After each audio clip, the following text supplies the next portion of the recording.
천사의 방문을 받아보신 적 있으세요? 가브리엘 천사를 만난 사람을 통해서 하나님의 사랑의 음성을 한번 들어보세요. 1979년 10월 13일 토요일, 교회 집무실에서 고개를 숙인 채 성경을 보며 설교 준비를 하고 있는데 천사가 뿜어내는 영광으로 숨을 쉴 수 없었다. 가브리엘 천사가 하나님께서 한 사람 한 사람에게 얼마나 큰 관심을 가지고 계신지 이야기하는 중에 전화벨이 울렸다. 나는 천사와의 만남을 그런 일상적인 일로 방해받고 싶지 않아 전화를 받지 않고 한동안 그대로 울리게 놔두었다. 하지만 벨이 끈질기게 울리자 할 수 없이 전화를 받았다. 전화를 건 사람은 캘리포니아주의 세크라멘토에 사는 내가 모르는 어떤 할머니였다. 내가 전화를 받자마자 그 할머니가 말했다. 저는 목사님이 천사를 만난 경험에 관해 설교하신 테이프를 들었습니다. 최근에도 천사들을 본 적이 있나요? 저는 도움이 급히 필요해요. 저는 하나님이 내 기도를 들으시는지 하나님께서 저에 대해 아시는지 잘 모르겠어요. 저는 올해 75세인데 제 남편이 많이 아파요. 다음에 또 천사들을 만나게 되면 제가 정말 도움이 간절하게 필요하니 하나님께 제 사정을 전해달라고 부탁을 좀 해주시겠어요? 나는 그녀에게 이렇게 대답했다.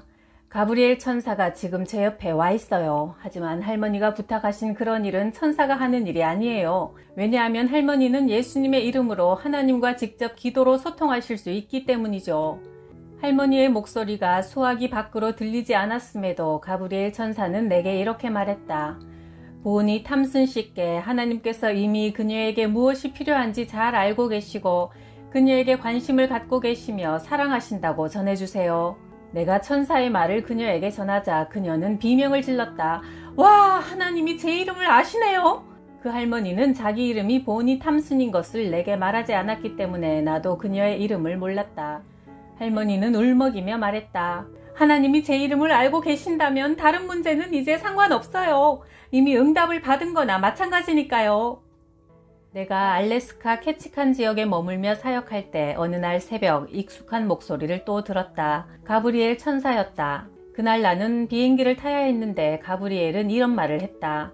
목사님은 오늘 존 샌더라는 남자를 만날 겁니다. 그는 하나님께서 캐치칸 지역 곳곳에 복음을 전하기 위해 택한 사람입니다. 하나님은 오랜 기간 동안 사람들을 준비시키십니다. 심지어 그가 아직 하나님을 모를 때라도 하나씩 준비시키시지요. 내가 집으로 돌아가는 비행기에 올랐을 때 나는 정말 존 샌더가 내 옆자리에 앉을지 몹시 궁금했다. 실제로 잠시 후 어떤 남자가 와서 내 옆에 앉았을 때 그가 가방에서 서류를 꺼냈는데 거기엔 존 샌더가 아닌 다른 이름이 적혀 있었다. 하지만 나는 그가 존 샌더라는 확신이 들어 먼저 말을 걸었다.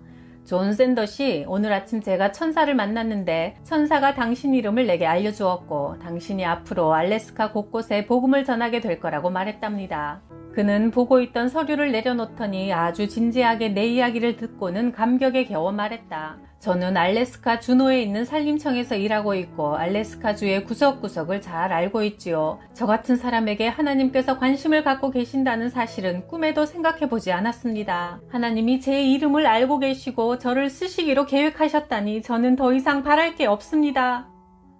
내가 10살 때 어느 주일 저녁 중국에서 사역하고 있는 여자 선교사님이 우리 교회에 오셔서 설교하셨다. 예배를 마치고 내가 앞에 나가서 기도할 차례였다. 그때 강력한 성령의 임재가 내게 임했다. 내가 한 번도 배운 적이 없는 이상한 언어로 말하기 시작하자 깜짝 놀란 선교사님이 내 옆으로 달려와서 회중에게 말했다.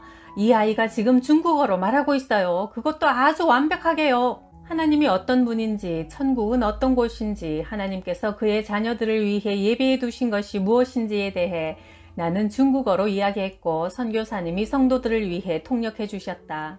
이 일이 있은 지 약 50년 후 나는 가브리엘 천사의 방문을 받았고 가브리엘은 내가 10살 때 성령의 임재로 중국어로 하나님과 구원에 관해 말하던 그때 자신도 거기 있었다고 했다. 내가 실제로 천사를 만나기 이전에도 천사들은 여러 번 나와 함께 있었다고 이야기해 주었다. 당시 우리 가족 중 동생 월트는 아직 예수님을 주님으로 영접하지 않았다. 하루는 그가 학교에서 돌아왔는데 집에 아무도 없었다. 집안은 너무나 조용했고 어머니의 옷은 침대 위에 잘 정돈되어 있었다. 그때 월트의 머릿속에 불현듯 이런 생각이 들었단다. 예수님이 오셔서 다들 데려가시고 나만 남았구나. 숲으로 가서 롤랜드 형이 아직 남아있나 찾아봐야겠다. 만약 형이 아직 있다면 주님이 오시지 않은 게 분명해. 왜냐하면 형은 우리 형제들 중 제일 착하고 누구와도 다투지 않는 피스메이커니까 예수님이 오시면 가장 먼저 데려갈 사람이잖아. 그래서 월트는 숲으로 달려가 롤랜드! 롤랜드! 하고 큰 소리로 불렀다. 그때 나는 숲에서 나무를 자르고 있다가 월트가 오는 것을 보고 놀래켜주려고 도끼를 나무에 그대로 찍어둔 채 나무 뒤에 숨었다. 나는 월트가 나를 필사적으로 찾고 있는 것을 가만히 지켜보고 있었다. 갑자기 월트의 눈이 나무에 찍혀있는 도끼로 향했다. 그것을 본 월트는 확신했다. 롤랜드 형이 나무하다가 그 상태에서 바로 하늘로 들려 올라갔구나. 월트는 자신만 이 세상에 남겨진 거라 믿고 그 자리에 무릎을 털썩 꿇고는 엉엉 울며 온 힘을 다해 하나님께 기도하기 시작했다. 예수님을 믿지 않았던 제 죄를 용서해 주시고 다시 오셔서 나도 데려가 주세요. 제발요. 바로 그때 나는 얼른 뛰어가 뒤에서 월트를 꼭 끌어안아 주었다. 자신만 홀로 남겨졌다는 공포감에 울부짖던 월트는 내 품에 안겨 안도의 눈물을 흘렸고 후에 우리 두 형제는 자라서 목사가 되었다. 한 번은 우리가 살던 지역에 엄청난 산불이 났다. 그대로 두면 산불이 마을을 덮칠 위기였다. 월트와 나는 뛰어나가 산불이 더 번지는 것을 막기 위해 정신없이 맞불을 놓던 중 어느새 산불이 우리 주위를 둘러싸고 있어 빠져나갈 길이 없다는 것을 깨달았다. 그런데 어떻게 된 건지는 정확히 모르겠지만 결국 우리는 그 무시무시한 불길을 뚫고 나왔고 나와서 살펴보니 불길에 대인 상처 하나 없었다. 하나님께서 천사를 보내어 나와 월트를 보호해 주신 것이다. 내 아버지 호이트벅은 벌목꾼이라 우리 가족은 항상 숲 근처에서 살았다. 내가 아직 어렸을 때 아버지의 심장이 나빠지기 시작했다. 아버지가 집안에서 생계를 이을 수 있는 유일한 사람이라 아버지는 걱정이 되어 건강을 위해 간절히 기도했고 하루는 방앗간에서 일하고 있을 때 가슴에 통증이 느껴지는 순간 하나님의 음성을 들으셨다. 호이트, 내가 너의 심장을 고쳐주마. 그 후로 아버지는 단 한 번도 심장 문제를 일으킨 적이 없었고 훗날 암으로 돌아가셨을 때 의사들은 우리 가족에게 이렇게 말했다. 호이트 씨의 온 몸에 암이 퍼져 있었는데도 비교적 건강하게 오래 살 수 있었던 것은 심장이 유별나게 튼튼했던 덕분입니다. 내가 처음 천사의 방문을 받은 것은 1978년 6월 18일 새벽이었다. 나는 침대에서 깊이 잠들어 있었는데 갑자기 거대한 손이 나를 붙들었다. 그 손의 힘이 엄청나 꼼짝할 수 없었고 내 심장은 쿵쿵 뛰었다. 꿈인지 생시인지 분간할 수 없었으나 결국 그 강한 손에 의해 나는 일어나 앉았다. 창문을 통해 들어오는 희미한 달빛으로 겨우 형체만 볼 수 있었는데 내 앞에는 키가 2m는 좋게 넘는 거대한 존재가 있었다. 그리고 그 존재로부터 목소리가 흘러나왔다. 목사님, 저는 하나님으로부터 메시지를 가지고 왔습니다. 목사님이 앞으로 전 세계에 전해야 할 말씀입니다. 이 시대에 사탄은 가족관계를 공격하여 하나님의 일을 방해하려고 합니다. 하나님은 사람들이 가족의 구원을 위해 드리는 기도를 들으시고 천사들을 보내어 그 가족들이 하나님을 만날 수 있는 자리로 이끌고 계십니다. 가족 중 누군가 그를 위해 기도하고 있다면 그는 하나님께 큰 은혜를 입은 것입니다. 하나님께서 저와 같은 천사를 보내어 그를 예수님을 구주로 영접하는 자리로 인도하십니다. 예수님은 인류가 하나님을 대적하여 받아야 할 모든 저주를 대신 지고 하나님의 심판을 받아 십자가에서 죽으신 분입니다. 누구든지 예수님의 이 희생을 인정하기만 하면 하나님은 그들을 한 번도 죄를 짓지 않은 순결한 사람으로 인정해 주십니다. 나는 천사의 말을 듣다가 물었다. 당신은 누구십니까? 그 존재가 대답했다. 저는 누가복음 1장 19절에 나오는 천사입니다. 내가 궁금해서 물어보았다. 예수님이 언제 재림하시나요? 가브리엘의 대답은 이렇다.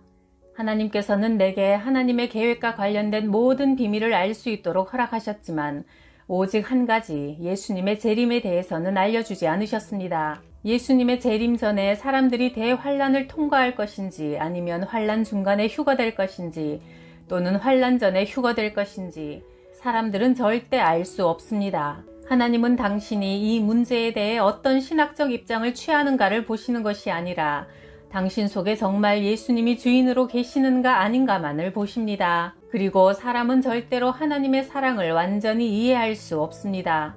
당신처럼 천사를 만나 소통하는 것도 대단한 일이지만 하나님은 사람들에게 하나님과 직접 소통할 수 있는 길을 열어주셨습니다. 그분이 바로 예수님이십니다. 천사는 결코 당신의 기도를 들어줄 수 없습니다. 또한 천사는 사람들의 경배를 받을 수도 없습니다. 하지만 당신은 이미 모든 천사보다 더 위대하신 분을 모시고 계십니다. 예수님은 당신의 경배를 기다리고 계시고 절대 당신 곁을 떠나지 않으십니다. 그러므로 언제 어디서나 예수님 한 분만 구하십시오.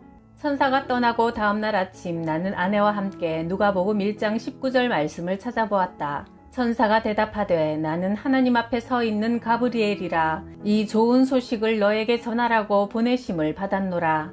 우리 두 사람 모두 크게 놀랐다.